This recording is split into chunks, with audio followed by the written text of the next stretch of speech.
namanya pronoun. Pronoun adalah kata ganti dalam bahasa Inggris. Bismillahirrahmanirrahim. Assalamualaikum warahmatullahi wabarakatuh. Hello everyone, English lovers and subscribers everywhere you are watching new story today. Semoga semua tetap dalam kondisi sehat walafiat. Amin ya rabbal alamin. Oke, di kesempatan kali ini saya akan coba untuk membahas sedikit tentang bagaimana cara kita untuk bisa lebih memahami tiap-tiap kalimat yang kita temukan, entah itu di buku, kamus, atau di internet dan lain sebagainya. Dan kita tidak hanya belajar untuk dapat berbicara bahasa Inggris, tidak hanya belajar untuk dapat memahami grammar, tapi kita juga harus belajar untuk dapat memahami fungsi tiap-tiap kata yang terdapat dalam sebuah kalimat. Apa fungsinya dan bagaimana kita harus mengetahui. Oke, langsung saja teman-teman, saya akan berikan contoh-contoh dari beberapa fungsi kata yang terdapat dalam sebuah kalimat, supaya kita dalam menerjemahkan atau memahami bahasa Inggris tidak kesulitan lagi. Yang pertama teman-teman, kita pelajari yang namanya pronoun. Pronoun adalah kata ganti dalam bahasa Inggris. Kata ganti itu berupa I, you, we, they, she, he, it. There are 7. Ada 7 kata ganti yang terdapat dalam bahasa Inggris. Lalu bagaimana contohnya dalam sebuah kalimat? Seperti contoh, I eat rice. Saya makan nasi. Di sana sudah terdapat subjek I. Jadi pelaku itu yang disebut sebagai subjek. Lalu yang kedua, kita harus belajar untuk dapat memahami yang namanya adjective. What's adjective? Adjective adalah kata sifat. Di dalam kata sifat, kita juga akan mempelajari beberapa hal. Seperti kita dapat mempelajari yang namanya article. Artikel adalah kata sandang. Kata sandang ya. Nah, seperti apa kata sandang itu? Seperti an, dan the. Oke, an, dan the itu yang disebut sebagai artikel atau kata sandang dalam bahasa Inggris. Lalu bagaimana contoh dalam sebuah kalimat? Oke, saya contohkan yang I have a car. I have a car. Saya memiliki sebuah mobil. Kenapa di sana ada Ini menunjukkan bahwa jumlah mobil yang saya punya adalah 1. Lalu yang ketiga yang mesti kita ketahui untuk dapat memahami sebuah kalimat ialah noun. What is noun? Noun adalah kata benda. Ada kata benda yang dapat dihitung dan ada yang tidak dapat dihitung. Seperti contoh, book, pen, bag, dan lain sebagainya. Itu adalah contoh kata benda yang masih dapat dihitung.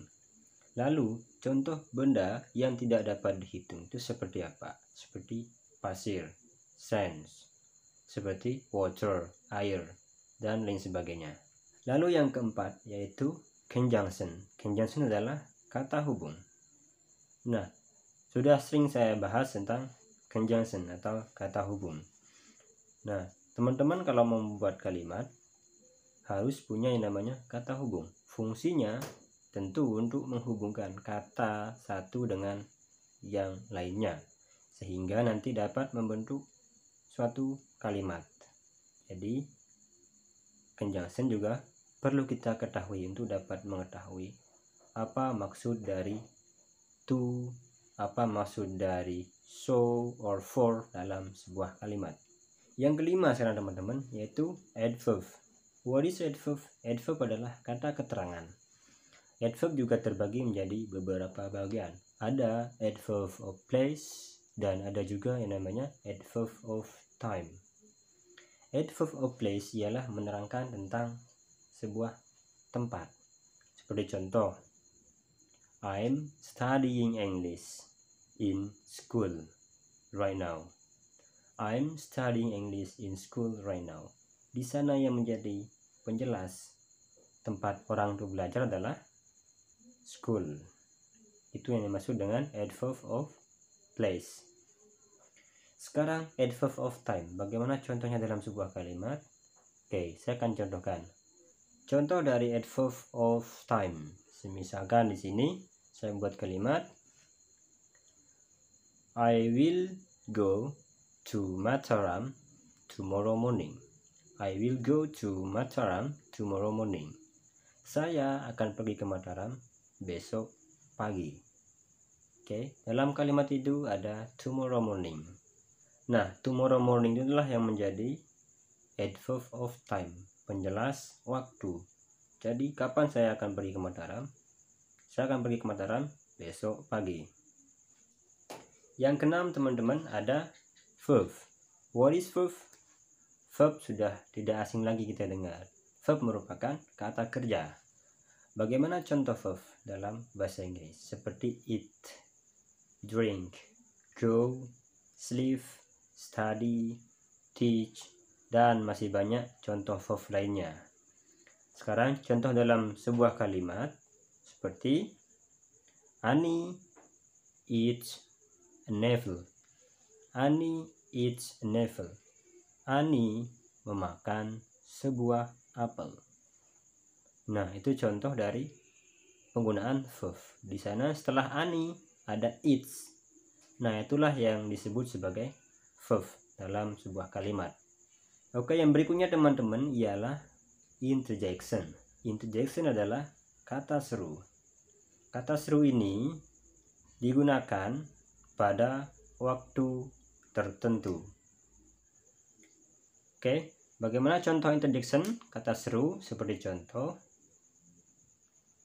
hurry up, hurry up, cepetan. Itu arti dari kata tersebut, hurry up. Oke, kapan kita gunakan? Misalkan saat ini kita sedang menunggu teman kita, yang mana kita ingin pergi bersama. Tapi saking lamanya kita nunggu teman tersebut, maka kita terkadang mengucapkan hurry up, cepetan. Oke, sekarang yang ke-8 yaitu tentang preposition. Preposition ialah kata depan. Oke, seperti contoh in, on, at. In, on, at. In, on, at itu adalah preposition dalam bahasa Inggris. Oke, everyone, itu dia materi yang sudah kita bahas pada kesempatan kali ini, yaitu tentang memahami fungsi dari tiap-tiap kata yang terdapat dalam sebuah kalimat. Insya Allah di video berikutnya saya akan coba untuk memberikan lebih banyak lagi contoh-contoh dari masing-masing yang sudah kita bahas tadi. Oke, do not forget to always practice your English. Jangan lupa untuk tetap praktekkan bahasa Inggrisnya everyday, setiap hari, everywhere, dimanapun, and anywhere, dan kapanpun. Oke, I'll see you in next video. Kita akan bertemu di video berikutnya. Thanks for watching, and the last saya, assalamualaikum warahmatullahi wabarakatuh. See you.